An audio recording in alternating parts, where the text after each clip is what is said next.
Le fait d'être concernée dans ma chair, je me suis aperçue de certaines choses auxquelles j'aurais sans doute jamais pensé. Par exemple, je ne m'étais jamais intéressée au fait que le sperme est conservé et utilisable sans limite dans le temps. Ce qui peut à terme poser des problèmes générationnels, parce que moi j'ai appris comment j'avais été conçue à l'âge de 29 ans. Il n'était pas totalement impossible que si je recourais à un don de sperme, je sois inséminée par le sperme de mon propre géniteur. Et ça, je crois qu'il faut le vivre pour en prendre conscience.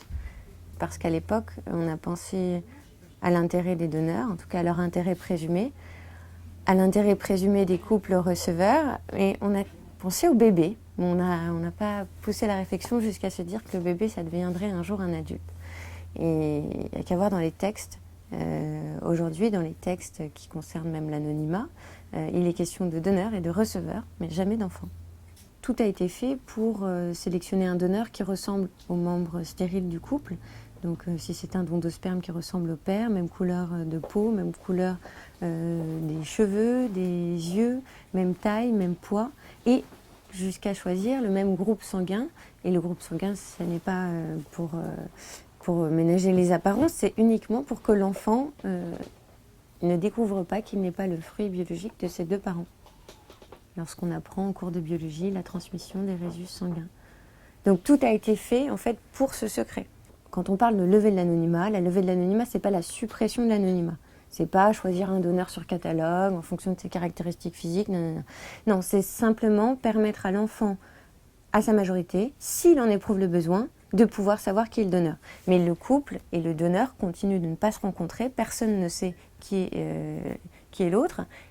C'est simplement un droit au profit de l'enfant à sa majorité. En Suède, à partir de 1984, donc ils ont levé l'anonymat, ça a entraîné une baisse du nombre de donneurs, mais la première année seulement, et puis le niveau est revenu à ce qu'il était antérieurement.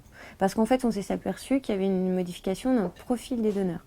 Les donneurs étaient des jeunes plus âgés, qui faisaient vraiment ça dans un acte solidaire, citoyen, responsable, en disant « je veux aller au bout de la démarche ».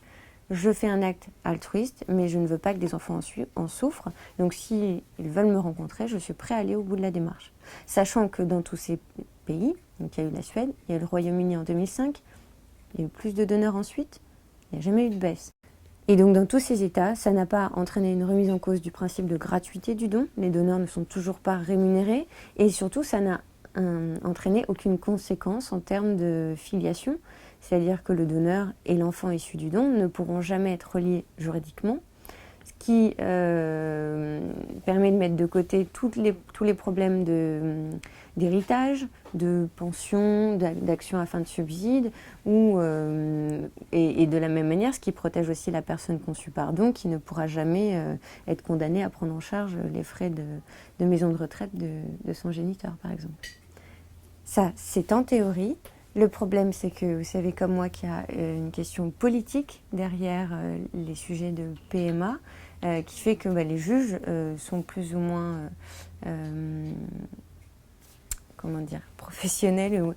Il manque parfois de courage sur ces questions-là parce que la crainte, c'est de faire jurisprudence et ils ont tendance à considérer que c'est un domaine qui relève du législateur. C'est-à-dire qu'il serait préférable que le Parlement s'empare du sujet et encadre cette possibilité d'accès aux origines qui est déjà prévue par les textes. C'est aussi ce que je souhaite. C'est pour ça que moi j'agis. Je compte pas sur mon livre pour faire avancer les choses. Ça fait quand même depuis 4 ans et demi que je me bats sur le sujet. Donc j'ai agi par des actions à travers l'association Procréation médicalement anonyme que je préside.